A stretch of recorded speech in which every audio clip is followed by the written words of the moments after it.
ಅವರು ಚೇಂಜ್ ಮಾಡ್ತಾ ಹೋಗ್ತಾರೆ. ಮತ್ತೆ ಇದ್ರ ಜೊತೆನಲ್ಲಿ ಅವ್ರಿಗೆ ಇದನ್ನ ಬಳಸ್ತಾ ಖಿನ್ನತೆ ಡಿಪ್ರೆಸ್ಗೆ ಹೋಗ್ಬಿಡ್ತಾರೆ. ಖಿನ್ನತೆ ಜಾಸ್ತಿ ಆದಾಗ ಏನಾಗುತ್ತೆ, ಒಂಟಿತನ ಅವ್ರಿಗೆ ಕಾಡುತ್ತೆ. ಯಾವಾಗ್ಲೂ ಒಂಟಿ ಇರ್ತಾರೆ.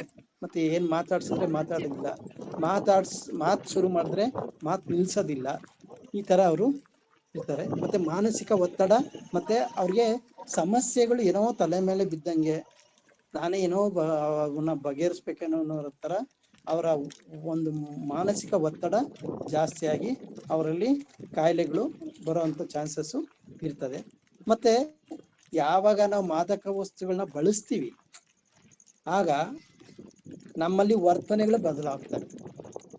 ಯಾಕೆ ವರ್ತನೆಗಳು ಬದಲಾಗ್ತವೆ ಅಂತಂದ್ರೆ, ನಮ್ಮ ದೇಹಕ್ಕೆ ಮಾದಕ ವಸ್ತು ಹೋದಾಗ ನರ ದೌರ್ಬಲ್ಯ ಜಾಸ್ತಿ ಆಗ್ತದೆ, ಮೆದುಳಿನ ಮೇಲೆ ಪರಿಣಾಮ ಬೀರ್ತದೆ, ಮತ್ತೆ ಬುದ್ಧಿ ನಮ್ಗೆ ಒಂದೇ ರೀತಿ ಇರೋದಿಲ್ಲ. ಅವಾಗ ಜಾಸ್ತಿ ಮ್ಯಾಕ್ಸಿಮಮ್ ಈಗ ಅವರು ಆಲ್ಕೋಹಾಲಿಕ್ ಆಗಿರ್ಬೋದು, ಮತ್ತೆ ಗಾಂಜಾ ಇರ್ಬೋದು, ಬೇರೆ ಏನೇ ಬಳಸಿದ್ರು ಕೂಡ ಅವ್ರಿಗೆ ಸಿಟ್ಟು ಬರುವಂಥದ್ದು. ಈಗ ನೋಡಿ, ಜಾಸ್ತಿ ಇತ್ತೀಚಿನ ದಿನಗಳಲ್ಲಿ ಕೊಲೆಗಳಾಗ್ತಾ ಇರೋದು ಮಾದಕ ವಸ್ತುಗಳನ್ನ ಸೇವಿಸಿದಾದ್ಮೇಲೆ. ಡ್ರಿಂಕ್ಸ್ ಮಾಡ್ತಾರೆ, ಜೊತೆನಲ್ಲೇ ಇರ್ತಾರೆ, ಜೊತೆನಲ್ಲಿ ಹೊಡೆದಾಟ ಆಗುತ್ತೆ, ಕೊಲೆನಲ್ಲಿ ಹತ್ಯೆ ಆಗುತ್ತೆ.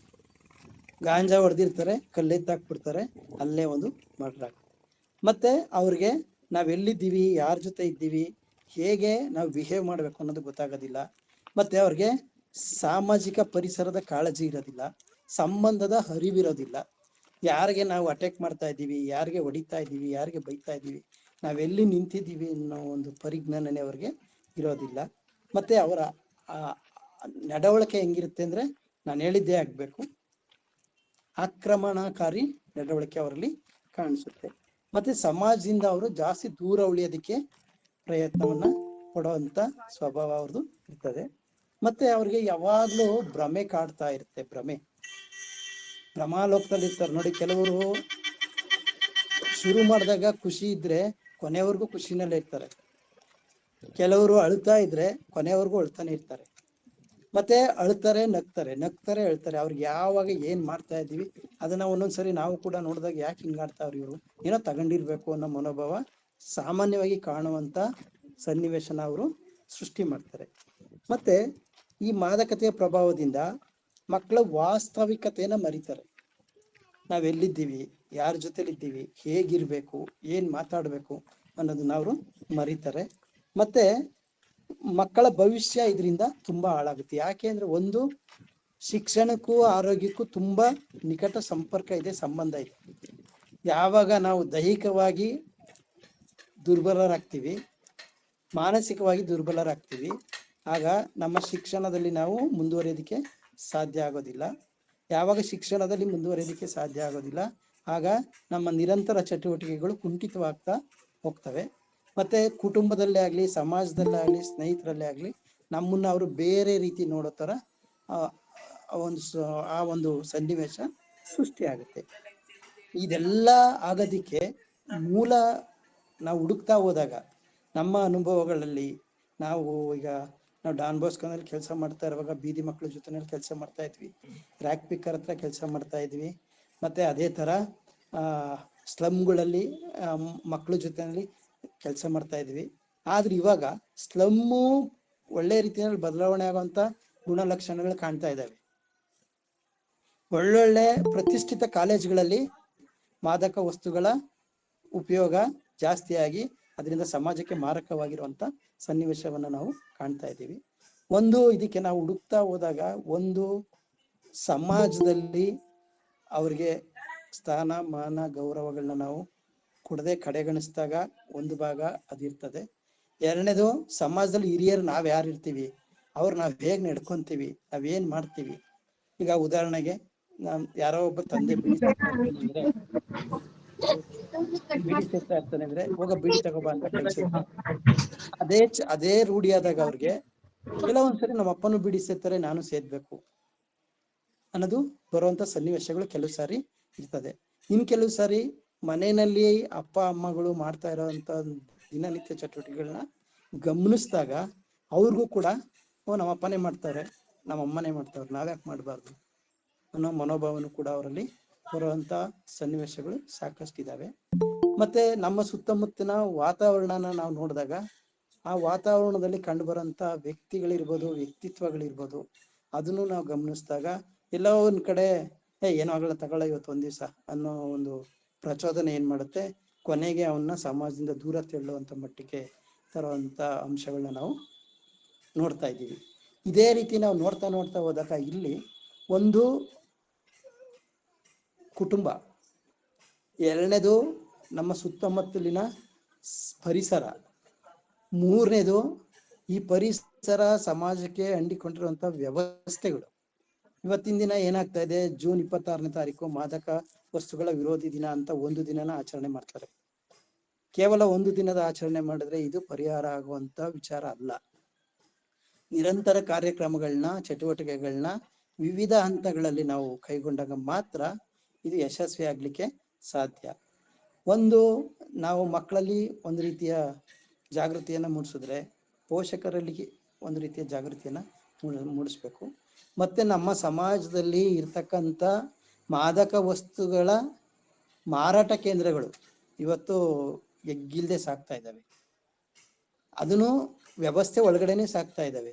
ಅದನ್ನ ನಾವು ಧಿಕ್ಕರಿಸೋದಕ್ಕೂ ಬೇಕಾದಂತ ಜನಬಲ ಇರ್ಬೋದು, ಮತ್ತೆ ನೀತಿ ನಿಯಮಗಳ ಬಲ ಇರ್ಬೋದು, ಕಾನೂನಿನ ಬಲಗಳಿರ್ಬೋದು, ಇವನ್ನೆಲ್ಲ ಜೊತೆಗಿಟ್ಕೊಂಡು ಸಮುದಾಯದ ಜೊತೆ ಇದ್ದಾಗ ಮಾತ್ರ ಇದು ಬದಲಾವಣೆ ತರಲಿಕ್ಕೆ ಆಗುತ್ತೆ.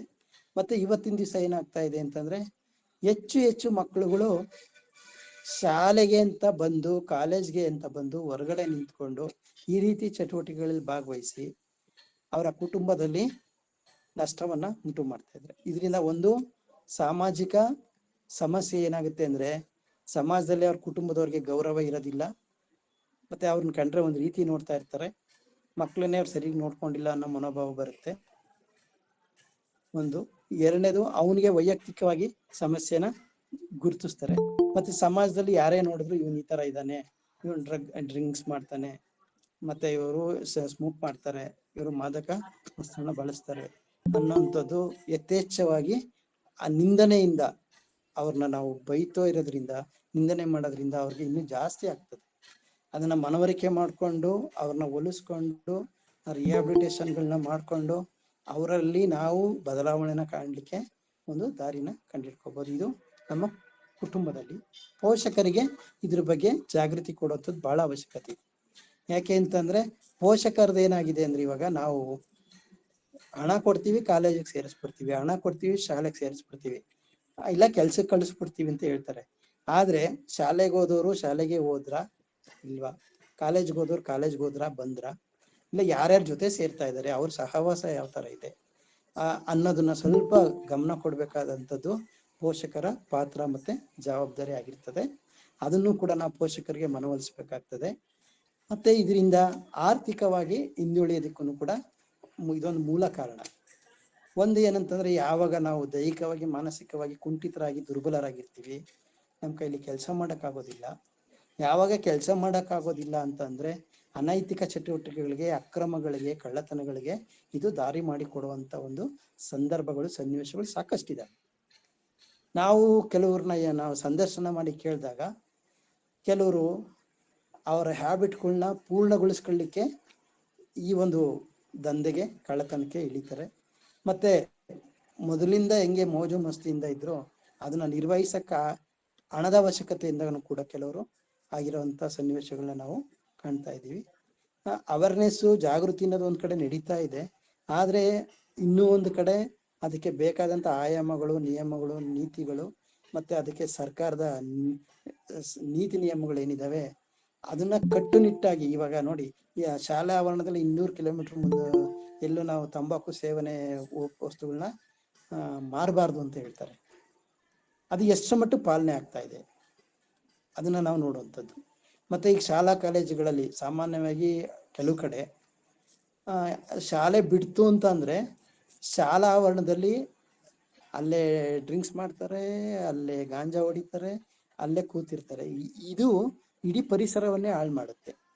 ಯಾಕೆ ಆ ತರ ಮಾಡ್ತಾ ಇದಾರೆ ಅಂತಂದ್ರೆ, ಆ ಶಾಲೆಯಲ್ಲಿ 8 ಗಂಟೆ ಮಾತ್ರ ಅಲ್ಲಿ ಟೀಚರ್ದು ಜವಾಬ್ದಾರಿ ಆಗಿರ್ತದೆ.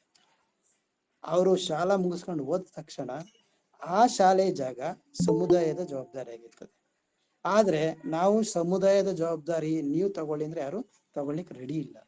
ಯಾಕೆ ರೆಡಿ ಇಲ್ಲ ಅಂತಂದ್ರೆ ಶಾಲಾ ಶಿಕ್ಷಕರು, ಶಾಲಾ ಸಿಬ್ಬಂದಿ, ಅಧಿಕಾರಿಗಳು ಪೋಷಕರನ್ನ, ನೀವು ಪೋಷಕರು ನಾವು ಶಿಕ್ಷಕರು ಅನ್ನೋ ಮಟ್ಟದಲ್ಲಿ ಅವರು ಇಟ್ಟಿದ್ದಾರೆ. ನಮ್ದು ಶಾಲೆ ನಮ್ಮ ಮಕ್ಕಳು ಅನ್ನೋ ಮನೋಭಾವ ಟೀಚರ್ಗಳಲ್ಲಿ ಕೆಲವರಲ್ಲಿ ಕಾಣಿಸ್ತಾ ಇಲ್ಲ. ಮತ್ತೆ ನಮ್ಮ ಶಾಲೆ ನಾವು ಹೋಗಿ ನೋಡ್ಬೇಕು, ನಾವು ಮಾತಾಡ್ಬೇಕು ಅನ್ನೋದು ಪೋಷಕರಲ್ಲೂ ಕೂಡ ಇದು ಕಾಣಿಸ್ತಾ ಇಲ್ಲ. ಕೆಲವು ಸಾರಿ ಏನಾಗ್ತಾ ಇದೆ ಅಂದ್ರೆ ಇದಕ್ಕೋಸ್ಕರನೇ ಸಮುದಾಯ ಶಾಲೆ, ಸಮುದಾಯದ ಶಾಲೆ, ನಮ್ಮ ಶಾಲೆ, ನಮ್ಮೂರ ಶಾಲೆ ಎಲ್ಲ ಏನೇನೋ ಹೆಸರುಗಳಲ್ಲಿ ನಾವು ಬದಲಾವಣೆ ಕಂಡ್ರು ಕೂಡ ನೈಜ ಸ್ಥಿತಿನಲ್ಲಿ ನಾವು ಅದನ್ನ ಅನುಷ್ಠಾನ ತರಲಿಕ್ಕೆ ಇನ್ನೂ ಪರಿಪೂರ್ಣವಾಗಿ ಸಾಧನೆ ಮಾಡ್ಲಿಕ್ಕೆ ಆಗ್ತಾ ಇಲ್ಲ ಅನ್ನೋ ವಿಚಾರನ ಗಮನಕ್ಕೆ ತರಲಿಕ್ಕೆ ನಾನು ಇಷ್ಟಪಡ್ತಾ ಇದ್ದೀನಿ. ಮತ್ತೆ ಇನ್ನೊಂದೇನಂತಂದ್ರೆ, ಒಂದು ಸಹವಾಸ ಅಂತ ನಾವ್ ಹೇಳಿದಾಗ ಮಕ್ಕಳ ಮನಸ್ಥಿತಿ, ಮನೆ ಸ್ಥಿತಿ ಎರಡು ಕೂಡ ಈ ಒಂದು ಗಂಭೀರವಾದಂತ ಕಾಯಿಲೆಗಳಿಗೆ ದಾರಿ ಮಾಡ್ಕೊಡೋದಿಕ್ಕೆ ನಾವು ಸಮಾಜ ಕಾರಣ ಆಗ್ತಾ ಇದೆ. ಮತ್ತೆ ಇವತ್ತೇನಾಗ್ತಾ ಇದೆ ಅಂದ್ರೆ ಜನರು ಯಾರಿಗೆ ಹೆಚ್ಚು ಪ್ರೋತ್ಸಾಹ ಕೊಡ್ತಾರೆ ಅದನ್ನು ಕೂಡ ನಾವು ಇಲ್ಲಿ ಗಮನಿಸ್ತಾ ಇದೀವಿ. ಕೆಲವು ಸಾರಿ ಏನಾಗ್ತಾ ಇದೆ ಅಂದ್ರೆ ಒಳ್ಳೊಳ್ಳೆಯವರೇ ಇರ್ತಾರೆ, ಚೆನ್ನಾಗೇ ಇರ್ತಾರೆ, ಆರ್ಥಿಕವಾಗೂ ಚೆನ್ನಾಗಿರ್ತಾರೆ, ಸಾಮಾಜಿಕವಾಗೂ ಚೆನ್ನಾಗಿರ್ತಾರೆ, ಅಂತ ಮಕ್ಕಳು ಕೂಡ ಬಲಿಯಾಗಿರೋದನ್ನ ನಾವು ಇದರಲ್ಲಿ ಕಾಣ್ತಾ ಇದ್ದೀವಿ. ಇದನ್ನ ನಾವು ಶಾಲಾ ಮಟ್ಟದಲ್ಲಿ ಮಾತ್ರ ಬದಲಾವಣೆ ತರಲಿಕ್ಕೆ ಸಾಧ್ಯ ಇಲ್ಲ. ಸಮುದಾಯ ಮಟ್ಟದಲ್ಲಿ ತರಬೇಕು, ಸರ್ಕಾರದ ಮಟ್ಟದಲ್ಲಿ ತರಬೇಕು, ಜನರ ಮಧ್ಯದಲ್ಲಿ, ಜನಸಾಮಾನ್ಯರ ಮಧ್ಯದಲ್ಲಿ ವಿವಿಧ ಹಂತಗಳ ಯೋಜನೆಗಳನ್ನ, ವಿವಿಧ ಹಂತಗಳ ಜಾಗೃತಿಗಳನ್ನ, ವಿವಿಧ ಹಂತಗಳ ಮನವರಿಕೆಗೆ ಪೂರಕವಾದಂತ ಕೌಶಲ್ಯ, ಸ್ಕಿಲ್, ಕೌಶಲ್ಯಕ್ಕೆ ತಕ್ಕಂತ ಆಯಾಮಗಳನ್ನ ನಾವು ಬಳಸ್ಬೇಕಾಗ್ತದೆ. ಕೆಲವು ಸಾರಿ ಬೀದಿ ನಾಟಕಗಳಿರ್ಬೋದು, ಕೆಲವು ಸಾರಿ ಶೋಸ್ ಇರ್ಬೋದು, ಕೆಲವು ಸಾರಿ ನಾವು ಸಾಮಾನ್ಯವಾಗಿ ಲೋಕಲ್ ಅಲ್ಲಿ ಸ್ಥಳೀಯವಾಗಿ ಆಗಿರುವಂತಹ ಅನಾಹುತಗಳನ್ನ ಉದಾಹರಣೆಗೆ ತಗೊಂಡಿರ್ಬೋದು. ಈಗ ಹಿಂದಿನ ಕಾಲದಲ್ಲೆಲ್ಲ ಏನಾಗ್ತಾ ಇತ್ತು ಅಂದ್ರೆ ಮನೆಗಳಲ್ಲಿ ತಾತ ಅಜ್ಜಿದಿರು ಇರ್ತಾ ಇದ್ರು, ಮಕ್ಳುಗಳು ಮನೆಗ್ ಬಂದ್ರು ಅಂದ್ರೆ ಕಥೆ ಹೇಳ್ತಾ ಇದ್ರು, ಆ ನೀತಿ ಕಥೆಗಳಂತ ಹೇಳ್ತಾ ಇದ್ರು. ಶಾಲೆಗಳಲ್ಲೂ ಕೂಡ ನೀತಿ ಕಥೆಗಳು ಅಂತ ಒಂದು ಸಬ್ಜೆಕ್ಟೇ ಇತ್ತು. ದಿನಕ್ಕೊಂದು ಕತೆ, ವಾರಕ್ಕೊಂದು ಕತೆ ಹೇಳ್ತಾ ಇದ್ರು. ಇವತ್ತೇನಾಗ್ತಾ ಇದೆ, ತಾತ ಅಜ್ಜಿಗಳೇ ಕಾಣಿಸ್ತಾ ಇಲ್ಲ. ಮತ್ತೆ ಮನೆಗಳಲ್ಲಿ ತಂದೆ ತಾಯಿ ಇದ್ರು ಕೂಡ ಇಬ್ರು ಒತ್ತಡದಿಂದ ಜೀವನ ಮಾಡ್ತಾ ಇರ್ತಾರೆ, ಒತ್ತಡದಿಂದ ಕೆಲಸ ಮಾಡ್ತಾ ಇರ್ತಾರೆ. ಅವ್ರನ್ನ ನೋಡೋಷ್ಟು, ನಿಗಾ ವಹಿಸೋಷ್ಟು ಅವರಲ್ಲಿ ಸಮಯ ಇದ್ರೂ ಕೂಡ ಆ ಸಮಯವನ್ನ ಬೇರೆ ವಿಚಾರಗಳಿಗೆ, ಅವರು ಅನಾವಶ್ಯಕ ವಿಚಾರಗಳಿಗೆ, ಅನಾವಶ್ಯಕ ದೃಶ್ಯಗಳನ್ನ ನೋಡ್ಲಿಕ್ಕೆ ಬಳಸ್ತಾರೆ. ಈಗ ಉದಾಹರಣೆಗೆ ಹೇಳ್ಬೇಕಂತಂದ್ರೆ, ಮಕ್ಕಳು ಶಾಲೆಯಿಂದ ಬಂದ ತಕ್ಷಣ ಒಂದು ಅರ್ಧ ಗಂಟೆ ಮಕ್ಕಳ ಜೊತೆ ಕೂತ್ಕೊಂಡ್ರೆ ಮಕ್ಕಳು ನಮ್ಮ ಅಪ್ಪ ಅಮ್ಮ ಕೂತ್ಕೊಂಡು ಏನೋ ಕೇಳ್ತಾವ್ರೆ ಅನ್ನೋ ಒಂದು ಆಸೆ ಆಕಾಂಕ್ಷೆಗಳು ಬರ್ತವೆ. ಮಕ್ಕಳು ಬರೋ ಟೈಮಲ್ಲಿ ನಾವು ಸೀರಿಯಲ್ ನೋಡ್ತಾ ಇದ್ವಿ, ಮಕ್ಳುಗಳು ಪುಸ್ತಕ ಸೈಡ್ ಹಾಕ್ಬಿಟ್ಟು ಅವರು ಸೀರಿಯಲ್ ನೋಡ್ತಾ ಇರ್ತಾರೆ. ಸೀರಿಯಲ್ ಇಂದ ಯಾರ ಜೀವನನೂ ಬದಲಾವಣೆ ಆಗೋದಿಲ್ಲ. ಅದು ಅವ್ರಿಗೆ ದಿನನಿತ್ಯದ ಕೆಲ್ಸ ಅಂತ ಅನ್ಕೊಂಡ್ಬಿಟ್ಟಿರ್ತಾರೆ. ಅದೇ ಅವ್ರ ಮಗುಗೆ ಶಾಲೆಗೆ ಎಷ್ಟು ಬೇಕು ಡೊನೇಷನ್ ಕೊಡ್ತಾರೆ, ಫೀಸ್ ಕೊಡ್ತಾರೆ, ವ್ಯಾನ್ ಫೆಸಿಲಿಟಿ ಕೊಡ್ತಾರೆ, ಎಲ್ಲಾ ರೀತಿ ಕೊಡ್ತಾರೆ. ಆದ್ರೆ ಮಕ್ಕಳು ಹೆಂಗ್ ಓದ್ತಿದ್ದಾರೆ, ಏನ್ ಓದ್ತಿದ್ದಾರೆ ಅಂತ ನಿರಂತರವಾಗಿ ನೋಡೋದಿಲ್ಲ. ಯಾವಾಗ ನೋಡ್ತಾರೆ? ರಿಸಲ್ಟ್ ಟೈಮ್ ಅಲ್ಲಿ ನೋಡ್ತಾರೆ. ಶಾಲೆಯವರು ಅಷ್ಟೇನೆ, ಅವ್ರು ಕರೆಯೋದು ಯಾವಾಗ? ಫೀಸ್ ಕಟ್ಟದೇ ಇದ್ದಾಗ ಕರೀತಾರೆ. ಮತ್ತೆ ಕರೆದ್ರು ಕೂಡ ಸಾಮೂಹಿಕವಾಗಿ ಸಮಸ್ಯೆಗಳ ಬಗ್ಗೆ ಚರ್ಚೆ ಮಾಡೋದಿಲ್ಲ. ಸಿಂಗಲ್ ಪೇರೆಂಟ್ ನ ಕರೀತಾರೆ, ಸಿಂಗಲ್ ಸ್ಟೂಡೆಂಟ್ಸ್ ನ ಕರೀತಾರೆ, ವೆರಿ ಗುಡ್ ಅಂತ ಹೇಳಿ ಸಾಮಾನ್ಯವಾಗಿ ಕೆಲವು ಕಡೆ ಇದು ನಡೀತಾ ಇದೆ. ಇದರಿಂದ ಏನಾಗ್ತಾ ಇದೆ ಅಂತಂದ್ರೆ ಪೋಷಕರ ಜವಾಬ್ದಾರಿನೂ ಅಲ್ಲಿ ಕಡಿಮೆ ಆಗ್ತಾ ಇದೆ, ಪೋಷಕರ ನಿರ್ವಹಣೆನೂ ಕೂಡ ಕಡಿಮೆ ಆಗ್ತಾ ಇದೆ. ಮತ್ತೆ ಸಮಾಜದಲ್ಲಿ ಏನು ನಾವು ಜನನಾಯಕರು ಅಂತ ಆಯ್ಕೆ ಮಾಡ್ತೀವಿ, ಜನಪ್ರತಿನಿಧಿಗಳು ಅಂತ ಆಯ್ಕೆ ಮಾಡ್ತೀವಿ, ಅವರಲ್ಲಿ ಅವರು ಸಮಾಜಕ್ಕೆ ಕೊಡ್ಬೇಕಾದಂತ ಕೊಡುಗೆಗಳಲ್ಲಿ ಈ ಮಾದಕ ವಸ್ತುಗಳನ್ನ ನಿರ್ಬಂಧನೆ ಮಾಡುವಂಥದ್ದು, ಮಾದಕ ವ್ಯಸನಗಳಿಗೆ ಒಂದು ಸಾಮಾಜಿಕ ಹೊಸ ಆಯಾಮಗಳನ್ನ ಕಂಡಿಡ್ಕೊಡುವಂಥದ್ದು, ಅವ್ರಿಗೆ ಬೇರೆ ಬೇರೆ ರೀತಿಯ ಹೊಸ ವಿಧಾನಗಳನ್ನ ಕಂಡುಕೊಟ್ರೆ ಅವರು ಕೂಡ ಬದಲಾವಣೆ ಮಾಡ್ಲಿಕ್ಕೆ ಸಾಧ್ಯ ಆಗುತ್ತೆ ಅನ್ನೋ ಒಂದು ವಿಚಾರಗಳನ್ನ ನಾವೆಲ್ಲರೂ ಕಂಡುಕೊಂಡಿದೀವಿ. ಇದ್ರ ಜೊತೆನಲ್ಲಿ ಬಹಳ ಮುಖ್ಯವಾಗಿ ಸರ್ಕಾರದ ನೀತಿ ನಿಯಮಗಳೇನಿದೆ, ಸರ್ಕಾರದಲ್ಲಿ ನಾವು ಯಾವ್ದು ಮಾಡ್ಬೇಕು ಯಾವ್ದು ಮಾಡ್ಬಾರ್ದು ಅನ್ನೋದನ್ನು ಕೂಡ ಸರ್ಕಾರ ಹೇಳುತ್ತೆ ಅದು ಆರೋಗ್ಯಕ್ಕೆ ಹಾನಿಕರ, ಅದನ್ನ ಬಳಸಬಾರ್ದು ಅಂತ. ಅದೇ ದುಡ್ಡು ಇಸ್ಕೊಂಡು ಸರ್ಕಾರಿ ಬಸ್ಗಳ ಮೇಲೆ ಅಡ್ವರ್ಟೈಸ್ಮೆಂಟ್ ಕೊಡ್ತಾರೆ. ವಿಮಲ್ ಬಳಸಿ. ಇದು ಮೊನ್ನೆ ಚರ್ಚೆಗೆ ಬಂದಾದ್ಮೇಲೆ ಅದನ್ನ ರಿಮೂವ್ ಮಾಡಿರೋದು ತಮ್ಮೆಲ್ಲರಿಗೂ ಗೊತ್ತಿರುವಂತ ವಿಚಾರ ಆಗಿದೆ. ಯಾಕೆ ನಾನು ಈ ಮಾತು ಹೇಳ್ತಾ ಇದ್ದೀನಿ, ಸಂಘ ಸಂಸ್ಥೆಗಳು ತಳಮಟ್ಟದಲ್ಲಿ ಸಮುದಾಯದ ಹೊಳಹೊಕ್ಕಿ ಅವರ ಪರಿಸ್ಥಿತಿಗಳನ್ನ ಅರ್ಥ ಮಾಡ್ಕೊಂಡು ಕೆಲಸ ಮಾಡ್ತಾ ಇರೋದ್ರಿಂದ ನಿಜಾಂಶ ಏನು ಅಂತ ಹೇಳಿ, ಸತ್ಯ ಏನು ಅಂತ ಹೇಳಿ ನಮ್ಮ ಸ್ಥಳೀಯ ನಮ್ಮ ಸ್ಥಳೀಯ ಕೆಲಸ ಕಾರ್ಯಕರ್ತರಿಗೆ ಮಾತ್ರ ಇದ್ರ ಬಗ್ಗೆ ಅರಿವಿರ್ತದೆ.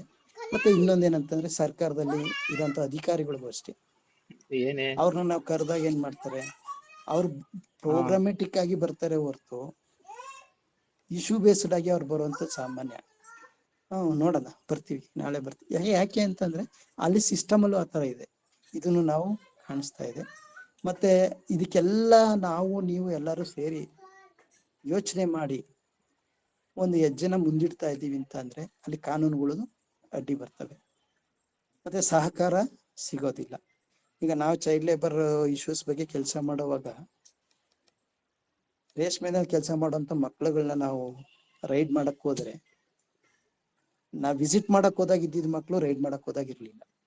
ಯಾಕೆ ಅಂದ್ರೆ ಇದು ರೆಗ್ಯುಲರ್ ಆಗಿ ಅವ್ರಿಗೆ ಇನ್ಫಾರ್ಮೆಟಿಕ್ ಆಗಿ ಅವ್ರಿಗೆ ಮಾಹಿತಿಗಳು ಹೋಗ್ತಾ ಇರುತ್ತೆ. ಈ ತರ ಅಂತ ವಿಚಾರಗಳು ನಾವು ಗಂಭೀರವಾಗಿ ತಗೊಂಡು ಮಕ್ಕಳಲ್ಲಾಗುವಂತ ಮಾನಸಿಕ ಬದಲಾವಣೆಗಳು, ಮನಸ್ಸಿಗೆ ಉಲ್ಲಾಸವನ್ನು ಕೊಡುವಂತ, ಸಂತೋಷವನ್ನು ಕೊಡುವಂತ, ಅವರ ಜೀವನಕ್ಕೆ ಆಗುವಂತ ಕೌಶಲ್ಯ ಚಟುವಟಿಕೆಗಳನ್ನ ನಾವು ಅಲ್ಲಿ ತೊಡಗಿಸಿದಾಗ, ಆ ಮಕ್ಕಳುಗಳನ್ನ ನಾವು ಆ ಕಾರ್ಯಕ್ರಮಗಳಲ್ಲಿ ಎಂಗೇಜ್ ಮಾಡಿದಾಗ ಆ ಒಂದು ಕೆಲಸದಿಂದ ಅವರು ಹಂತವಾಗಿ ಹೊರಬರುವಂತ ಸಂದರ್ಭಗಳು ನಾವು ನೋಡ್ಬೋದು.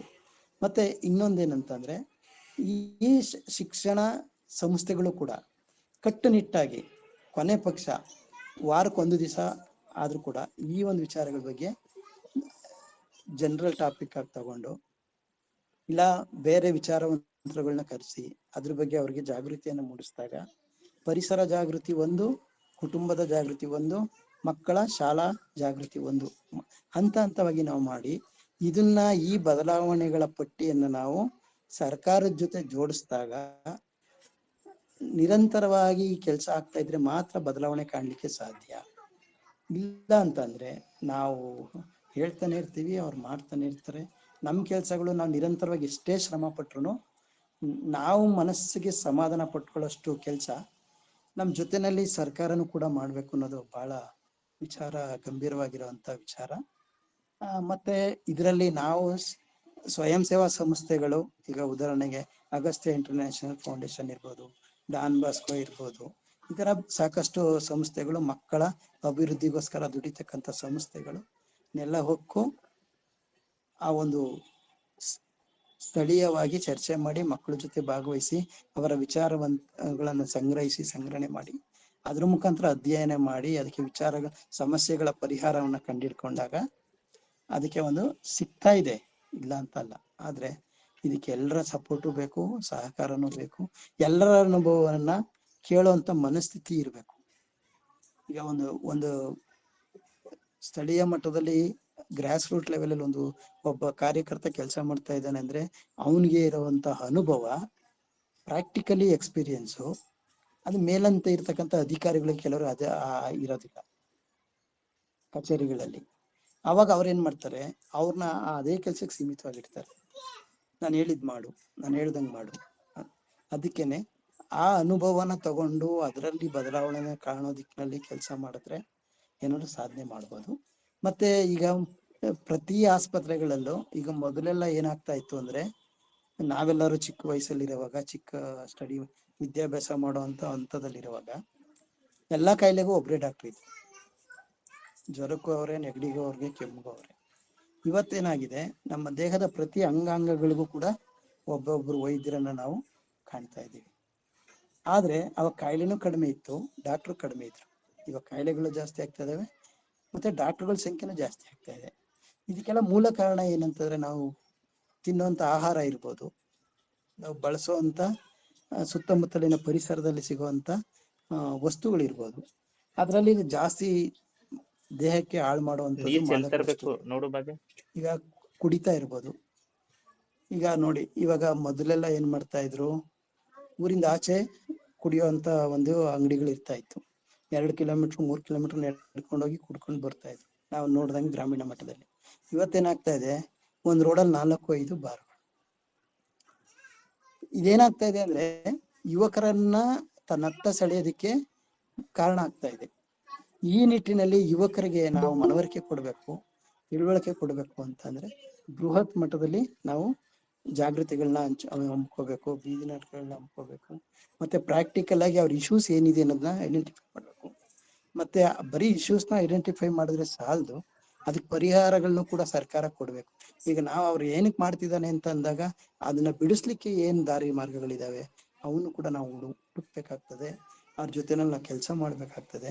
ಮತ್ತೆ ಮಕ್ಕಳು ಗಣನೀಯವಾಗಿ ಯಾವಾಗ ಮಾದಕ ವಸ್ತುಗಳಿಗೆ ದಾಸರಾಗ್ತಾರೆ, ಶಾಲೆಗೆ ಅವ್ರು ಬರುವಂಥದ್ದು ಕಡಿಮೆ ಆಗ್ತದೆ.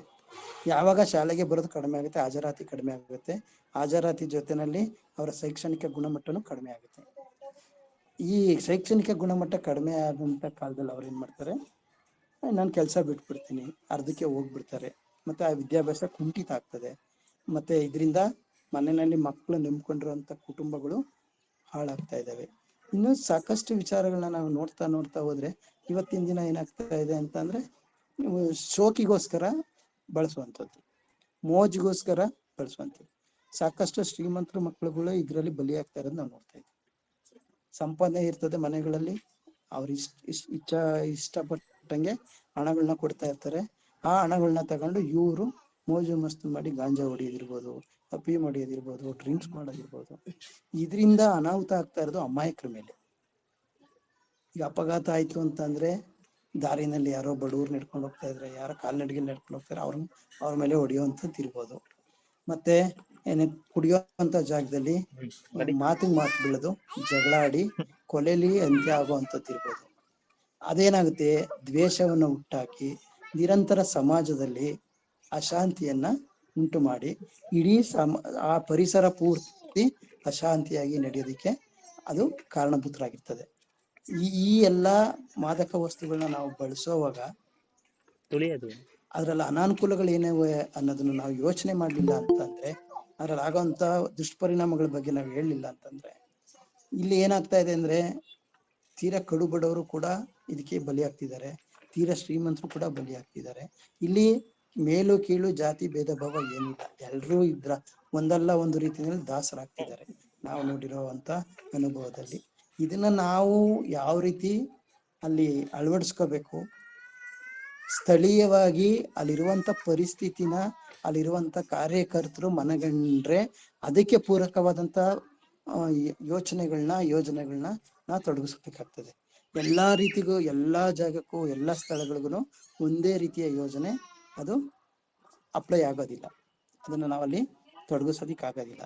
ವಿಭಿನ್ನ ರೀತಿಯ ಜನರಿರ್ತಾರೆ, ವಿಭಿನ್ನ ರೀತಿಯ ಸಮಾಜ ಇರ್ತದೆ, ವಿಭಿನ್ನ ರೀತಿಯ ಯುವಕರಿರ್ತಾರೆ, ಮತ್ತೆ ವಿಭಿನ್ನ ರೀತಿಯ ಸಮಸ್ಯೆಗಳಿರ್ತವೆ. ಸಮಸ್ಯೆಗೆ ತಕ್ಕಂತೆ ನಾವು ಜಾಗೃತಿಗಳನ್ನ ವಿವಿಧ ಹಂತದಲ್ಲಿ ಮಾಡ್ಕೊಂಡಾಗ ಅದಕ್ಕೆ ಪೂರಕವಾದಂತ ಸಮಾಜದ ಬೆಂಬಲ ಇರ್ಬೋದು, ಜನಪ್ರತಿನಿಧಿಗಳ ಬೆಂಬಲ ಇರ್ಬೋದು, ಸರ್ಕಾರಿ ಅಧಿಕಾರಿಗಳ ಬೆಂಬಲ ಇರ್ಬೋದು, ಇದೇ ಕಲೆಕ್ಟಿವ್ ಗ್ರೂಪ್ ಅಲ್ಲಿ ಮಾಡುವಂತ ಕಾರ್ಯಕ್ರಮಗಳಿದೆ. ನಾವು ಒಂದು ಸಿಂಗಲ್ ಆಗಿ ಮಾಡ್ತೀವಿ ಅಂತಂದ್ರೆ ಅಲ್ಲಿ ನಾವು ಫೇಸ್ ಮಾಡ್ಬೇಕಾಗಿರೋದು ಬೇರೆ ರೀತಿ ಆಗ್ಬಿಡುತ್ತೆ. ಏನ್ ಮಾಡ್ಬೇಕು, ಇದನ್ನ ಕಲೆಕ್ಟಿವ್ ಆಗಿ ನಾವೆಲ್ಲಾರನ್ನು ಸೇರಿಸ್ಕೊಂಡು ಇಂಟಿಗ್ರೇಟೆಡ್ ಕಮ್ಯುನಿಟಿ ಅಂತ ನಾವೇನ್ ಕರಿತೀವಿ, ಸಮಗ್ರ ಸಮುದಾಯ ಅಂತ ಅಂದ್ರೆ ಒಬ್ಬ ಮಗು ಇರ್ಬೋದು, ಪೇರೆಂಟ್ಸ್ ಇರ್ಬೋದು, STMC ಮೆಂಬರ್ ಇರ್ಬೋದು, ಬಾಲ ವಿಕಾಸ ಸಮಿತಿ ಸದಸ್ಯರಿರ್ಬೋದು, ಇಲ್ಲ ಅಂತಂದ್ರೆ ನಮ್ಮ ಆ ಜನಪ್ರತಿನಿಧಿಗಳಿರ್ಬೋದು, ಅಂಗನವಾಡಿ ಕಾರ್ಯಕರ್ತರಿರ್ಬೋದು. ಇದನ್ನ ನಾವು ಇಂಟಿಗ್ರೇಟೆಡ್ ಕಮ್ಯುನಿಟಿ ಅಂತ ಕರಿತೀವಿ, ಸಮಗ್ರ ಸಮುದಾಯ ಅಂತ. ಸಮಗ್ರ ಸಮುದಾಯದ ಭಾಗವಹಿಸುವಿಕೆ ಮೂಲಕ ನಾವು ಸಮಾಜದ ಸಮಸ್ಯೆಗಳಲ್ಲಿ ಒಂದಾದ ಈ ಮಾದಕ ದ್ರವ್ಯಗಳ ಒಂದು ಏನು ನಿರ್ಮೂಲನೆ ಇದೆ ಮತ್ತು ಅದನ್ನು ತಡೆಗಟ್ಟುವಂಥ ವಿಚಾರಗಳಿದ್ದಾವೆ, ಅವನ್ನ ನಾವು ಮಾಡಬೇಕಾಗ್ತದೆ. ಇದು ಮಾಡಲಿಕ್ಕೆ ಇವತ್ತು ನಾಳೆ 2 ದಿನದ ಕೆಲಸ ಅಲ್ಲ, ನಿರಂತರ ಪ್ರಯತ್ನ ಇರಬೇಕು, ನಿರಂತರ ಕೆಲಸ ಇರಬೇಕು. ನಿರಂತರವಾಗಿ ನಾವು ಅಲ್ಲಿಗೆ ತಕ್ಕಂತೆ ಬದಲಾವಣೆಗಳನ್ನ ಕಾಣ್ತಾ ಹೋದಾಗ ಮಾತ್ರ ಅಲ್ಲಿ ನಾವು ಯಶಸ್ಸನ್ನ ಕಾಣ್ಬೋದು ಅನ್ನೋ ಒಂದು ವಿಚಾರನ ತಮ್ಮ ಗಮನಕ್ಕೆ ತರಲಿಕ್ಕೆ ನಾನು ಇಷ್ಟಪಡ್ತಾ ಇದ್ದೀನಿ. ಮತ್ತೆ ಇನ್ನೊಂದೇನಂತಂದ್ರೆ, ಇತ್ತೀಚಿನ ದಿನಗಳಲ್ಲಿ ಸರ್ಕಾರ ಕೂಡ ಹೊಸ ಕಾನೂನುಗಳನ್ನ ತರ್ತಾ ಇದೆ. ಆ ಕಾನೂನುಗಳನ್ನ ತರೋದು ಒಂದು ಭಾಗ ಆದ್ರೆ ಆ ಕಾನೂನುಗಳ ಬಗ್ಗೆ ಅರಿವು ಕೊಡೋದು, ಜಾಗೃತಿ ಕೊಡುವಂಥದ್ದು ಇನ್ನೊಂದು ಭಾಗ.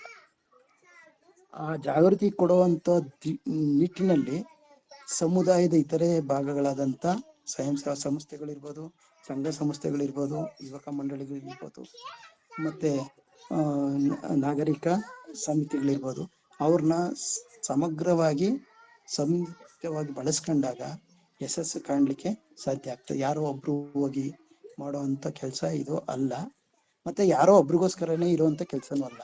ಇದರಲ್ಲಿ ಜವಾಬ್ದಾರಿ ಅನ್ನೋದು, ರೆಸ್ಪಾನ್ಸಿಬಿಲಿಟಿ ಅನ್ನೋದು SDMC ಅವ್ರಿಗೂ ಇದೆ, ಬಾಲ ವಿಕಾಸ ಸಮಿತಿಯವ್ರಿಗೂ ಇದೆ, ಎಲೆಕ್ಟೆಡ್ ಮೆಂಬರ್ಸ್ಗೂ ಇದೆ, ಕೌನ್ಸಿಲರ್ಗೂ ಇದೆ, ಮತ್ತೆ ನಮ್ಮ ಶಾಸಕರಿಗೂ ಇದೆ, ಮತ್ತೆ ಸಚಿವರುಗಳಿಗೂ ಇದೆ. ಆದ್ರೆ ಇದೇನಾಗ್ತಾ ಇದೆ ಅಂದ್ರೆ ಬೂದಿ ಮೆಚ್ಚದ ಕೆಂಡ ತರ ಎಲ್ಲ ಒಂದ್ ಕಡೆ ಆಯ್ತು ಅಂದ್ರೆ ಅದನ್ನ ಹಂಗೇನೆ ಮುಗಿಸುವಂಥದ್ದು. ಅದು ಮುಂದಕ್ಕೆ ಅಲ್ಲಿ ಪರಿಹಾರ ಕಂಡಿಡ್ಕೊಳ್ಳೋದು ಯಾವಾಗ ಅಂದ್ರೆ ಅಪಘಾತ ಆದಾಗ. ಈ ನಿಟ್ಟಿನಲ್ಲಿ ಆಗ್ತಾ ಇರೋದ್ರಿಂದ ಇದನ್ನ ಆಂದೋಲನದ ಮೂಲಕ, ಆಂದೋಲನದ ರೀತಿನಲ್ಲಿ ನಾವು ಇದನ್ನ ತಗೊಂಡು ಹೋದ್ರೆ ಅದು ನಿರಂತರವಾಗಿ ಮುಟ್ಟುತ್ತೆ. ಮತ್ತೆ ಅದಕ್ಕೆ ಆದಂತ ನೀತಿ ನಿಯಮಗಳನ್ನ ರಚನೆ ಮಾಡ್ಲಿಕ್ಕೂ ಕೂಡ ಸಾಧ್ಯ ಆಗ್ತದೆ. ಮತ್ತೆ ಅದರಲ್ಲಿ ಈಗ ನಾವೇನು ಸಾಕಷ್ಟು ಸಬ್ಜೆಕ್ಟ್ಗಳನ್ನ ನಾವು ಇಟ್ಟಿದ್ದೀವಿ ಯಾವ್ದ್ರಲ್ಲಿ, ಶಾಲಾ ಕಾಲೇಜು ಪಠ್ಯ ಪುಸ್ತಕದಲ್ಲಿ. ಇದರಿಂದ ಆಗುವಂತ ದುಷ್ಪರಿಣಾಮಗಳೇನು, ಇದರಿಂದ ಸಮಾಜಕ್ಕೆ ಏನು ಅನ್ಯಾಯ ಆಗ್ತಾ ಇದೆ, ಸಮಾಜಕ್ಕೆ ಏನ್ ನಷ್ಟ ಆಗ್ತಾ ಇದೆ, ಆರ್ಥಿಕ ಸಂಕಷ್ಟ ಏನ್ ಅನುಭವಿಸ್ತಾ ಇದ್ದೀವಿ, ಆರ್ಥಿಕ ಹೊರೆ ಏನಾಗ್ತಾ ಇದೆ, ಈ ಆರ್ಥಿಕ ದೃಷ್ಟಿಯಿಂದ ಕುಟುಂಬದಲ್ಲಿ ಆಗ್ತಕ್ಕಂತ ಹಿಂಸೆಗಳೇನು. ಈಗ ಒಬ್ಬ ಗಂಡ ಕುಡಿತಾ ಇದ್ದಾನೆ ಅಂದ್ರೆ ಕುಡಿಯೋಕ್ಕೋಸ್ಕರ ಹೆಂಡತಿ ಹತ್ರ ಜಗಳ ಮಾಡೋಂಥದ್ದು ಒಂದು ಉದಾಹರಣೆ ಇರ್ಬೋದು. ಮಗ ತಾಯಿಗೆ ಜಗಳ ಮಾಡೋಂಥದ್ದು ಇರ್ಬೋದು. ಈ ಒಂದು ರೀತಿಯ ಈ ಕೌಟುಂಬಿಕ ಸಮಸ್ಯೆಗಳಿಗೂ ಕೂಡ ಇದು ಎಡೆ ಆಗಿರೋದ್ರಿಂದ, ಕೌಟುಂಬಿಕ ಸಮಸ್ಯೆ, ಕುಟುಂಬದ ಜೀವನ ಚೆನ್ನಾಗಿರ್ಬೇಕಂತಂದ್ರೆ ಅಲ್ಲಿರುವಂತ ಸಮಸ್ಯೆಗಳ ಬಗ್ಗೆನೂ ಕೂಡ ಚರ್ಚೆ ಮಾಡುವಂಥದ್ದು ಅವಶ್ಯಕತೆ ಇರ್ತದೆ ಅನ್ನೋದೊಂದು ಭಾಗ. ಇತ್ತೀಚಿನ ದಿನಗಳಲ್ಲಿ ನೀವೆಲ್ಲರೂ ಗಮನಿಸ್ದಂಗೆ ಇನ್ನೂ ಒಂದು ಚಟ ಜಾಸ್ತಿ ಆಗ್ತಾ ಇದೆ. ಅದೇನಪ್ಪಾ ಅಂದ್ರೆ ಮೊಬೈಲ್ ಬಳಕೆ. ಅದು ಮಾದಕ ವಸ್ತುಗಿಂತ ಡೇಂಜರ್. ಮೊಬೈಲ್ನ ಬಳಸ್ತಾ ಇರೋಂಥಕ್ಕಂಥದ್ದು. ಹಿಂದಿನ ಕಾಲದಲ್ಲಿ ನಾವು ಚಿಕ್ಕಂದಲ್ಲಿರುವಾಗ ನಮ್ಮ ಅಜ್ಜಿಯಂದ್ರು ಏನಾದ್ರು ಊಟ ಮಾಡಿಸ್ಬೇಕು ನಮ್ಗೆ ಅಂದ್ರೆ ಚಂದಮಾಮ ತೋರಿಸಿ ಊಟ ಮಾಡಿಸ್ತಾ ಇದ್ರು. ಅದು ಸಾಮಾನ್ಯಕ್ಕೆ ನಮ್ಗೆಲ್ರಿಗೂ ಗೊತ್ತಿರೋಂಥ ವಿಚಾರ. ಆದ್ರೆ ಇವತ್ತಿನ ದಿವಸ ಮಗು ಊಟ ಮಾಡ್ಬೇಕು ಅಂದ್ರೆ ಕೈಗೆ ಮೊಬೈಲ್ ಕೊಡ್ಬೇಕು. ಕೈಗೆ ಮೊಬೈಲ್ ಕೊಟ್ರೆ ಮಗು ಊಟ ಮಾಡೋದು. ಅದು ಒಂದು ಕೂಡ ಮಾದಕ ವಸ್ತುಗಿಂತ ಜಾಸ್ತಿ ಆಗಿ. ಯಾಕೆ ಅಂದ್ರೆ ಅದು ಕೂಡ ನಮ್ಮ ಪಂಚೇಂದ್ರಿಯಗಳಲ್ಲಿ ಕಣ್ಣಲ್ಲಿ ನೋಡ್ತಾ ಇರ್ತೀವಿ, ಕಿವಿಲಿ ಕೇಳ್ತಾ ಇರ್ತೀವಿ. ಅದನ್ನ ನೋಡೋದ್ರಿಂದ ನರಗಳು ವೀಕ್ ಆಗ್ತಾ ಇದಾವೆ. ಮತ್ತೆ ಅದಕ್ಕೆ ಅಡಿಕ್ಟ್ ಆಗ್ಬಿಟ್ರು ಅಂತಂದ್ರೆ ಮಕ್ಳುಗಳು ಕೆಲವು ಸಾರಿ ಮೊಬೈಲ್ ಕೊಡೋವರೆಗೂ ಬೇರೆ ಕೆಲಸ ಮಾಡಬೇಕು. ಒಂದು ಕಾಲ ಇತ್ತು ಮೊಬೈಲ್ ತಂದು ಶಾಲೆ ಬರಬೇಡಿ ಅಂತ. ಈಗ ಮಹಾಮಾರಿ ಕೊರೋನಾ ಬಂದಾದ್ಮೇಲೆ ಮೊಬೈಲ್ ಇಲ್ದೆ ಶಾಲೆಗೆ ಬರಬೇಡಿ ಅನ್ನೋ ಒಂದು ಬಂತು. ಯಾಕೆಂದ್ರೆ ಆನ್ಲೈನ್ ಅಂತ. ಆ ಆನ್ಲೈನ್ ಅನ್ನೋದು ನಿರಂತರವಾಗ್ಬಿಟ್ಟು 1 ಗಂಟೆ ಪಾಠ ಆಯ್ತು, 4 ಗಂಟೆ ಆಟ ಆಯ್ತು. ಈ ರೀತಿನಲ್ಲಿ ಮೊಬೈಲ್ ಬಳಕೆ ಜಾಸ್ತಿ ಆಗ್ಬಿಟ್ಟು ಇವತ್ತು ಮೊಬೈಲ್ ಇಲ್ದಿರ ಮನೆ ಇಲ್ಲ. ಆ ಮಟ್ಟಕ್ಕೆ ಎಲ್ಲರೂ ಒಂದು ಮೊಬೈಲ್ ಅಲ್ಲ, ಸಾಕಷ್ಟು ಮೊಬೈಲ್ಗಳಿದ್ದಾವೆ. ಆದ್ರೆ ಮೊಬೈಲ್ನಲ್ಲೂ ಕೂಡ ಉಪಯೋಗ ಆಗುವಂತ ಸಾಕಷ್ಟು ಕಾರ್ಯಕ್ರಮಗಳು ಬರ್ತವೆ. ಆದ್ರೆ ಅದನ್ನ ಎಷ್ಟು ಜನ ನೋಡ್ತಾರೆ, ಎಷ್ಟು ಜನ ಅದ್ರ ಬಗ್ಗೆ ತಿಳುವಳಿಕೆ ತಗೊಂತಾರೆ ಅನ್ನೋದು ಇಲ್ಲಿ ಬಹಳ ಮುಖ್ಯವಾಗಿರುವಂತ ಅಂಶ ಆಗಿದೆ. ಮತ್ತೆ ಈ ಮೊಬೈಲ್ ಚಟದಿಂದ ಮಕ್ಕಳುಗಳಲ್ಲಿ ವಿದ್ಯಾಭ್ಯಾಸನೂ ಕೂಡ ಕುಂಠಿತ ಆಗ್ತಾ ಇದೆ. ಮತ್ತೆ ಶಾಲೆಗಳಲ್ಲಿ ಇರೆಗ್ಯುಲರಿಟಿ ಆಗ್ತಾ ಇದೆ. ಈ ಇರೆಗ್ಯುಲರಿಟಿ ಆಗ್ತಾ ಇರೋದ್ರಿಂದ ಅಟೆಂಡೆನ್ಸ್ ಕಡಿಮೆ, ಪಠ್ಯದಲ್ಲಿ ಅವ್ರು ತಿಳ್ಕೊಳ್ಳುವಂತ ವಿಷಯಗಳು ಕಡಿಮೆ, ಪರೀಕ್ಷೆಗಳಲ್ಲಿ ಅವರು ಪಾಸ್ ಆಗುವಂಥದ್ದು ಕೂಡ ಕಡಿಮೆ. ಇದು ಪಾಸು ಫೇಲು ಒಂದ್ ಕಡೆ ಆದ್ರೆ, ಬದುಕಿಗೆ ಬೇಕಾದಂತ ಜೀವನ ಕೌಶಲ್ಯ ಆಧಾರಿತ ಶಿಕ್ಷಣ ಇಲ್ಲಿ ಮುಖ್ಯ ಪಾತ್ರ ವಹಿಸ್ಬೇಕಾಗ್ತದೆ. ಇವತ್ತಿನ ದಿನ ಏನಾಗ್ತಾ ಇದೆ ಅಂದ್ರೆ ನಾವು ಓದ್ತಾ ಇರೋದೇ ಬೇರೆ, ಮಾಡ್ತಾ ಇರೋ ಕೆಲಸನೇ ಬೇರೆ. ಇಲ್ಲಿ ನಾವು ಮಕ್ಳಿಗೆ ಏನ್ ಶಿಕ್ಷಣ ಬೇಕು ಅನ್ನೋದನ್ನ, ಮಾದಕ ವಸ್ತುಗಳ ಬಗ್ಗೆ, ದುಷ್ಪರಿಣಾಮಗಳ ಬಗ್ಗೆನೂ ಒಂದು ವಿಷಯ ಕೊಡ್ಬೋದು. ಮತ್ತೆ ಅದನ್ನ ಪ್ರಾಕ್ಟಿಕಲ್ ಆಗಿ ನಾವ್ ಎಲ್ಲೆಲ್ಲಿ ಏನೇನು ಅನಾಹುತಗಳಾಗ್ತಿದ್ದಾವೆ ಅನ್ನೋದನ್ನ ಅವರು ನಾಟಕದ ಮುಖಾಂತರ ಆಗಿರ್ಬೋದು, ಮತ್ತೆ ವೇದಿಕೆಗಳಲ್ಲಿ ಕಾರ್ಯಕ್ರಮಗಳನ್ನ, ವಿಚಾರ ಸಂಕಿರಣಗಳನ್ನ, ಮತ್ತೆ ಡ್ರಾಯಿಂಗ್ ಕಾಂಪಿಟೇಷನ್ ಇರ್ಬೋದು. ಅದೇನಂದ್ರೆ ಚಿಕ್ಕಂದಿನಿಂದ ನಾವು ಏನ್ ಶುರು ಮಾಡ್ತೀವಿ ಅದು ಮುಂದಿನವರೆಗೂ ಬರುತ್ತೆ. ಈಗ ಶಾಲೆಗಳಲ್ಲಿ ಡ್ರಾಯಿಂಗ್ ಬರೆಯುವಾಗ ಈಗ ಜೂನಲ್ಲಿ ನಾವು ಪರಿಸರ ದಿನಾಚರಣೆ ಅಂತ ನಾವು ಯೋಚನೆ ಮಾಡುವಾಗ ಮಕ್ಕಳಿಗೆ ಪರಿಸರದ ಬಗ್ಗೆ ಡ್ರಾಯಿಂಗ್ ಮಾಡಿರ್ಗಿಂದಾಗ ಅವ್ರು ಸೂರ್ಯನ್ ಬರೀತಾರೆ, ಮರ ಬರೀತಾರೆ, ಗಿಡ ಬರೀತಾರೆ, ಬಳ್ಳಿ ಬರೀತಾರೆ. ಅದು ಹಂತವಾಗಿ ಅವ್ರಿಗೆ ಪರಿಸರ ಕಾಳಜಿ ಅನ್ನೋದು, ಪರಿಸರ ಪ್ರಜ್ಞೆ ಅನ್ನೋದು ಬರುತ್ತೆ. ಇದೇ ತರ ನಾವು ಕಾರ್ಯಕ್ರಮಗಳನ್ನ ಮಾಡುವಾಗ ಸರ್ಕಾರ ಇರ್ಬೋದು, ಯಾರೇ ಇರ್ಬೋದು, ಈ ಮಾದಕ ವಸ್ತುಗಳಿಂದ ಮಕ್ಕಳಿಗಾಗುವ ದುಷ್ಪರಿಣಾಮಗಳು ಯಾವ್ಯಾವು, ಅದರಿಂದ ಸಮಾಜಕ್ಕಾಗುವಂತ ನಷ್ಟ ಏನು, ಕುಟುಂಬಕ್ಕಾಗುವಂತ ನಷ್ಟ ಏನು, ಮತ್ತೆ ಓವರ್ ಆಲ್ ಇಡೀ ಪರಿಸರನ ಪರಿಪಕ್ವವಾಗಿ ನಾವು ಒಳ್ಳೆ ರೀತಿ ಪರಿಸರ ನಿರ್ಮಾಣ ಮಾಡ್ಬೇಕಂದ್ರೆ ಈ ದುಶ್ಚಟಗಳಿಂದ ಹೆಂಗ್ ಬರ್ಬೇಕು, ಅದಕ್ಕೆ ಪರಿಹಾರ ಉಪಾಯಗಳೇನು, ಪುನರ್ವಸತಿಗಳೇನು, ಆಲ್ಟರ್ನೇಟಿವ್ಸ್ ಇರಬೇಕು. ಯಾಕಂದ್ರೆ ನಾವು ಸೊಲ್ಯೂಷನ್ ಕಂಡು ಹಿಡಿಯಕ್ ಹೋಗುವಾಗ ಆಲ್ಟರ್ನೇಟಿವ್ ಇರ್ಲಿಲ್ಲ ಅಂದ್ರೆ ನಾವು ಫೇಲ್ಯೂರ್ ಆಗ್ತೀವಿ. ಅಂತ ಆಲ್ಟರ್ನೇಟಿವ್ಸ್ ಏನಿದೆ, ಸರ್ಕಾರದಲ್ಲಿ ಏನಿದೆ, ಸಂಸ್ಥೆಗಳಲ್ಲಿ ಏನಿದೆ, ಮತ್ತೆ ವೈಯಕ್ತಿಕವಾಗಿ ಅದ್ರ ಬಗ್ಗೆ ಏನಿದೆ ಅನ್ನೋದನ್ನ ನಾವು ನೋಡ್ಬೇಕಾಗ್ತದೆ, ಕೇಳ್ಬೇಕಾಗ್ತದೆ. ಮತ್ತೆ ಇಲ್ಲಿ ಏನಾಗಿದೆ ಅಂದ್ರೆ ನಾವು ಕಲಿಯುವಾಗ ಎಷ್ಟು ಕಲ್ತಿರ್ತೀವಿ, ಜನರಿಂದ ಕಲಿಯೋದು 4ರಷ್ಟು ಇರ್ತದೆ. ಅದನ್ನ ನಾವು ಫಸ್ಟ್ ಮನಗಣಬೇಕು. ಈಗ ಎಲ್ರೂ ಒಬ್ಬೊಬ್ರು ಒಂದೊಂದ್ರಲ್ಲಿ ಎಕ್ಸ್ಪರ್ಟ್ಸ್ ಇರ್ತೀರಿ, ಅದನ್ನ ಶೇರಿಂಗ್ ಮಾಡ್ಕೋಬೇಕು, ಇಂಟರ್ ಶೇರಿಂಗ್ ಆಗ್ಬೇಕು.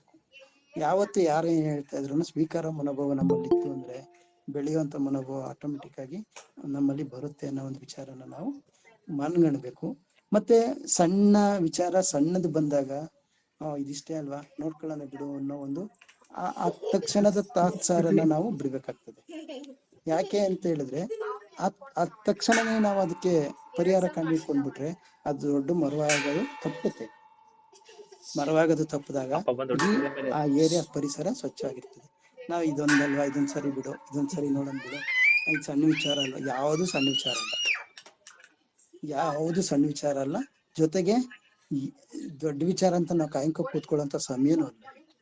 ಯಾಕೆ ಅಂತ ಹೇಳಿದ್ರೆ ಅವಾಗೆಲ್ಲ ಹೇಳ್ತಾ ಇದ್ರು ಕಾಲ ಚೆನ್ನಾಗಿಲ್ಲ, ಕಾಲ ಚೆನ್ನಾಗಿಲ್ಲ, ಚೆನ್ನಾಗಿಲ್ಲ. ಇವಾಗ್ಲೂ ಹೇಳ್ತಾ ಇದಾರೆ ಕಾಲ ಕೆಟ್ಟೋಯ್ತು ಅಂತ. ದಯವಿಟ್ಟು ಹೇಳೋದೇನಂದ್ರೆ ಕಾಲ ಕೆಟ್ಟಿಲ್ಲ, ಅದೇ ಸೂರ್ಯ, ಅದೇ ಚಂದ್ರ, ಅದೇ 24 ಗಂಟೆ. ಆದ್ರೆ ಮನುಷ್ಯರ ಮನಸ್ಥಿತಿಗಳು ಬದಲಾಗ್ತಾ ಇದಾವೆ, ಮನೆ ಸ್ಥಿತಿಗಳು ಬದಲಾಗ್ತಾ ಇದಾವೆ, ಮನಸ್ಥಿತಿಗಳು ಬದಲಾಗ್ತಾ ಇದಾವೆ, ಮತ್ತೆ ಅವರಲ್ಲಿರ್ತಕ್ಕಂಥ ವಿವೇಚನಾ ಶಕ್ತಿಗಳು ಬದಲಾವಣೆ ಆಗ್ತಾ ಇದಾವೆ. ಮತ್ತೆ ಶ್ರಮಜೀವಿಗಳು ಜಾಸ್ತಿ ಆದ್ರೆ ಅವರಲ್ಲಿ ನೆಮ್ಮದಿ ಜೀವನ ಕಾಣ್ಬೋದು. ಇವತ್ತೇನಾಗ್ತಾ ಇದೆ, ಚೆನ್ನಾಗಿ ಓದಿರ್ತಾರೆ, ಕೆಲಸ ಸಿಗೋದಿಲ್ಲ. ಆದ್ರೆ ಅವ್ರಿಗೆ ಅವರು ಇರೋಂಥ ಅಭ್ಯಾಸಗಳು ನಿರಂತರವಾಗಿ ಇರ್ಲೇಬೇಕು. ಅದಕ್ಕೆ ಅವ್ರೇನ್ ಮಾಡ್ತಾರೆ, ತಪ್ಪು ದಾರಿನ ಹಿಡಿಯುವಂತ ಸಾಧ್ಯತೆಗಳು ಸಾಕಷ್ಟಿದಾವೆ. ಅದನ್ನ ನಾವು ಕೂಡ ಯೋಚನೆ ಮಾಡ್ಬೇಕಾಗ್ತದೆ. ಮತ್ತೆ ಯಾಕೆಂದ್ರೆ ಶಾಲೆಯೊಂದು ಇವಾಗ ಮೂಲ ಮಕ್ಕಳಿಗೆ ಇಂದಿನ ಮಕ್ಕಳು ಮುಂದಿನ ಪ್ರಜೆಗಳು ಅಂತಿದ್ರು, ಆದ್ರೆ ಇಂದಿನ ಮಕ್ಕಳು ಇಂದಿನ ಪ್ರಜೆಗಳು ಇವತ್ತಿನ ದಿನಗಳಲ್ಲಿ. ಅದನ್ನ ನಾವು ಕೂಡ ಮನಗಾಣಬೇಕು, ಯೋಚನೆ ಮಾಡ್ಬೇಕು. ಮತ್ತೆ ಮಕ್ಕಳಿಗೆ ಈಗ ಏನಾಗ್ತಾ ಇದೆ ಅಂದ್ರೆ ಇವತ್ತಿನ ದಿನದಲ್ಲಿ ಕಾಣಿಸ್ತಾ ಇರೋದ್ರೆ ಪೋಷಕರಿಗೆ ಮೊದಲೆಲ್ಲ ಜಂಟಿ ಕುಟುಂಬ ಇತ್ತು. ಜಂಟಿ ಕುಟುಂಬ ಅಂದ್ರೆ ತಾತ, ಅಜ್ಜಿ, ಅಣ್ಣ, ತಮ್ಮ, ಅಕ್ಕ, ತಂಗಿ, ಅತ್ತೆನಾದ್ನಿ ಎಲ್ರೂ ಇರ್ತಾ ಇದ್ರು. ಒಬ್ರಲ್ಲ ಒಬ್ರು ಮಗುನ ನೋಡ್ಕೊತಾ ಇದ್ರು. ಆ ಜಂಟಿ ಕುಟುಂಬ ಹೋಗಿ ಇವಾಗ ಒಂಟಿ ಕುಟುಂಬ ಆಗ್ಬಿಟ್ಟಿದೆ. ಗಂಡ ಹೆಂಡತಿ ಮಗು ಅಷ್ಟೇ. ಗಂಡನು ಕೆಲ್ಸಕ್ಕೆ ಹೋಗ್ತಾರೆ, ಹೆಂಡತಿನೂ ಕೆಲ್ಸಕ್ಕೆ ಹೋಗ್ತಾರೆ. ಯಾಕೆ ನಾನು ಈ ಮಾತನ್ನ ಹೇಳ್ತಾ ಇದ್ದೀನಿ ಅಂದ್ರೆ ಆ ಮಗು ಆ ಟೈಮಲ್ಲಿ ಆ ಪರಿಸರದಲ್ಲಿ ಏನಿರುತ್ತೋ ಅದನ್ನ ಫಾಲೋ ಮಾಡುತ್ತೆ. ಮಕ್ಳುಗಳು ಅಷ್ಟೇ, ನಾವ್ ಹೇಳಿದ್ ಮಾಡೋದಿಲ್ಲ, ನಾವ್ ಮಾಡಿದನ್ ಮಾಡ್ತಾರೆ. ಅವಾಗ ನಾವೇನು ಅಂದ್ರೆ ಆ ಒಂದು ಇರ್ಬೋದು, ನಮ್ಗೆ ಒತ್ತಡ ಇರ್ಬೋದು, ಒತ್ತಡದ ಮಧ್ಯದಲ್ಲೂ ಮಕ್ಕಳಿಗೆ ನಾವು ಸಮಯನ ಕೊಡ್ಬೇಕಾಗ್ತದೆ. ಇವತ್ತಿನ ದಿನ ಏನಾಗ್ತಾ ಇದೆ, ಎಲ್ಲ ಬೇಬಿ ಮಕ್ಕಳನ್ನ ಕುಂಡಿಸ್ಬಿಟ್ಟು ನಾವು ಕೆಲ್ಸಕ್ಕೆ ಹೋಗ್ತಾ ಇದೀವಿ. ಹೋಗ್ಬಾರ್ದು ಅಂತ ನಾನು ಹೇಳ್ತಾ ಇಲ್ಲ, ಆದ್ರೆ ನಿಜವಾದ ಪ್ರೀತಿ ಮಕ್ಕಳಿಗೆ ಪೋಷಕರು ಕೊಟ್ಟಾಗ ಆ ಪ್ರೀತಿ ಮುಖಾಂತರ ಇವರು ಮಕ್ಕಳನ್ನ ಯಾವ ದಾರಿ ತರ್ಬೋದು ಅಂತ ನಾವು ಯೋಚನೆ ಮಾಡ್ಬೇಕಾಗ್ತದೆ. ಇಲ್ಲ ಕೆಲ್ಸ ಅಂತ ನಾವು ಹೋದಾಗ ಏನಾಗುತ್ತೆ, ಮಕ್ಕಳುಗಳು ನಮ್ಮನ್ನ ಗಮನ ಕೊಡೋರು ಯಾರು ಇಲ್ಲ, ನಮ್ಮನ್ನ ಕೇಳೋರು ಯಾರು ಇಲ್ಲ, ನಾವೇನ್ ಮಾಡಿದ್ರು ಗೊತ್ತಾಗಲ್ಲ ಅವ್ರಿಗೆ ಅನ್ನೋ ಈ ರೀತಿಯ ಮನೋಭಾವಗಳು ಮಕ್ಕಳಲ್ಲಿ ಬಂದಾಗ ಅದೇ ಮಕ್ಕಳು ದೊಡ್ಡವ್ರು ಆಗ್ತಾ ಮತ್ತೆ ಅದ್ರಲ್ಲಿ ಅವ್ರಿಗೆ ಬೇಕಾದಂತ ಸೌಲಭ್ಯಗಳು ಈಗ ಏನಾಗ್ತಾ ಇದೆ, ಇವತ್ತಿನ ದಿನ ಹಿಂದೆ ಎಲ್ಲ ಬಡತನ ಅಂತಿದ್ರು. ನಿಜವಾಗ್ಲೂ ಹೇಳ್ಬೇಕಂತಂದ್ರೆ ಸಮಾಜದ ಬಡತನ ಅಂದ್ರೆ ಶಾಲೆಗೆ ಕಳ್ಸೋದಕ್ಕೆ ದುಡ್ಡಿಲ್ಲ, ಮತ್ತೆ ಬಟ್ಟೆಗೆ ದುಡ್ಡಿಲ್ಲ ಅಂತಿದ್ರ. ಇವತ್ತಿನ ದಿನ ಹಂಗಲ್ಲ, ಸರ್ಕಾರಿ ಶಾಲೆಗೆ ಸೇರಿಸಿದ್ರೆ ಎಲ್ಲಾ ಸೌಲಭ್ಯನೂ ಸಿಗುತ್ತೆ. ಆಂತರಿಕ ಸಮಸ್ಯೆಗಳು ನಮ್ಮಲ್ಲಿ ಏನಾಗ್ತಾ ಇದೆ ಅಂದ್ರೆ ನಮ್ಮಲ್ಲಿ ಕಾಂಪಿಟೇಟಿವ್ ಅಂದ್ರೆ ಸ್ಪರ್ಧಾತ್ಮಕ ವಿಚಾರಗಳು ಮನಸ್ಸಿಗೆ ಬಂದಾಗ ನಾವು ಅವ್ರ ಮಕ್ಳಂಗ್ ಹೋಗ್ಬೇಕು ಇವ್ರ ಮಕ್ಳಂಗ್ ಹೋಗ್ಬೇಕು ಅಂತ ಅಂದಾಗ ಅವರಲ್ಲಿ ಭಿನ್ನಾಭಿಪ್ರಾಯಗಳು ಶುರುವಾದಾಗ ಏನ್ ಮಾಡ್ತಾರೆ, ಅವ್ರು ಅದು ಸಕ್ಸಸ್ ಆಗಿಲ್ಲ ಅಂದಾಗ್ಲೂ ಕೂಡ ಒಂದೊಂದ್ಸರಿ ಅವರು ಈ ತರ ಮಾದಕ ವಸ್ತುಗಳ ಆಗುವಂಥದ್ದು. ಮತ್ತೆ ಇನ್ನೊಂದು ಬಹಳ ಮುಖ್ಯವಾಗಿ ಮಾದಕ ಚಟುವಟಿಕೆಗಳಲ್ಲಿ ಇತ್ತೀಚಿನ ದಿನಗಳಲ್ಲಿ ಒಂದು ತುಂಬಾ ಟ್ರೆಂಡ್ ಆಗಿರೋಂಥದ್ದು ಅಂದ್ರೆ ಹುಟ್ಟದ ಹಬ್ಬಗಳನ್ನ ಆಚರಣೆ ಮಾಡುವಂಥದ್ದು, ಬರ್ತ್ಡೇ ಮಾಡುವಂಥದ್ದು. ಪ್ರತಿಯೊಬ್ರು ಮನೆಯಲ್ಲೂ ಇವಾಗ ಅದು ಕೆಲವ್ರ ಮನೆಯಲ್ಲಿ ನಿರಂತರವಾಗಿ ನಡೀತಾ ಇದೆ ಬರ್ತ್ಡೇ. ಏನ್ ಮಾಡೋದು, ಬರ್ತ್ಡೇ ಮಾಡೋದು, ಕೇಕ್ ಕೊಡೋದು, ಮನೆಗಳಲ್ಲಿ ಮಾಡೋದು. ಇದು ಒಂದ್ ಕಡೆ ಖುಷಿ ಇರ್ಬೋದು, ಎಲ್ರು ಸೇರ್ಬೋದು.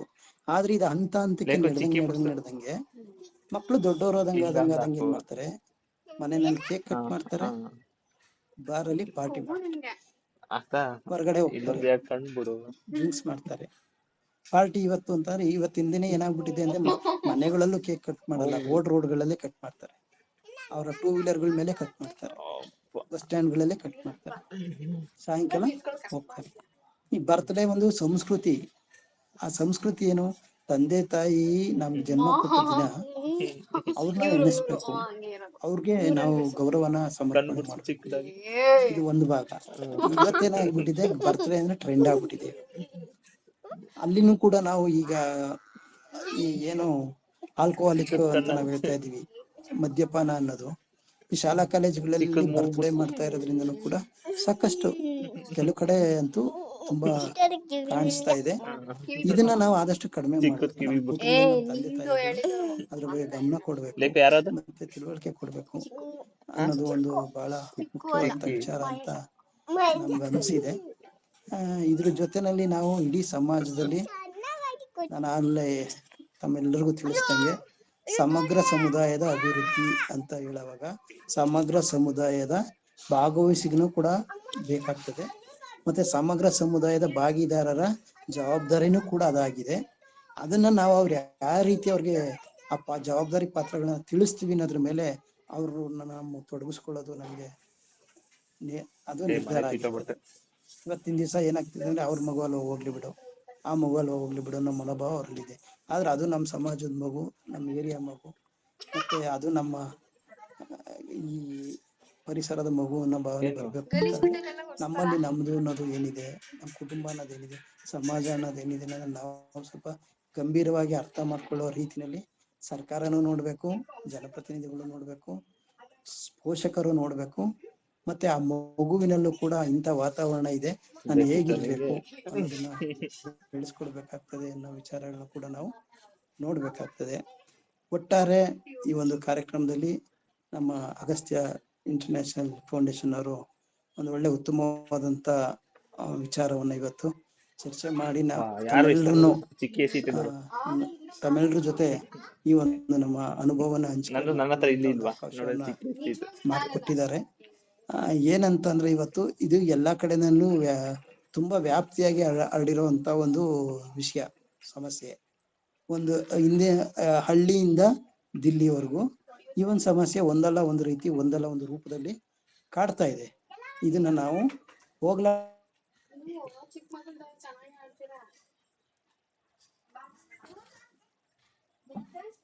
ನಾವು ನೋಡ್ಬೇಕಾಗ್ತದೆ.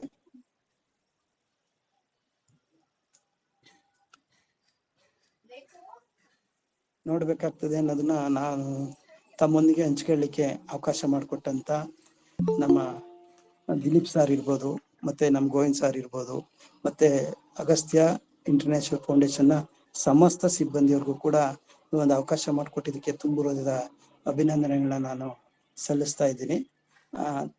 ಮತ್ತೆ ತಮ್ಮನ ವಿಚಾರಗಳನ್ನು ಕೂಡ ಹಂಚ್ಕೊಳ್ಳಿಕ್ಕೆ ನಾನು ಇಷ್ಟಪಡ್ತೀನಿ.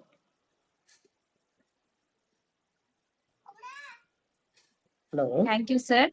ಸೊ ಯಾರಿಗಾದ್ರೂ ಏನಾದ್ರೂ ಕ್ವೆಶನ್ಸ್ ಇದ್ರೆ, ಡೌಟ್ಸ್ ಇದ್ರೆ ಸರ್ ಹತ್ರ ಕೇಳ್ಬೋದು. ಇಂಟ್ರಾಕ್ಷನ್ ಸೆಷನ್ ಇರುತ್ತೆ ಇದು.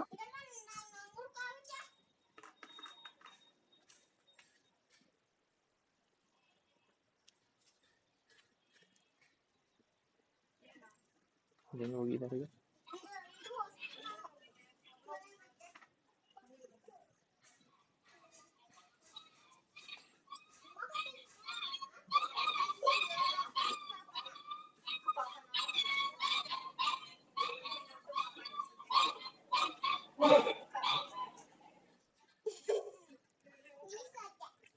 ಇದು ಬೇಕಿತ್ತು.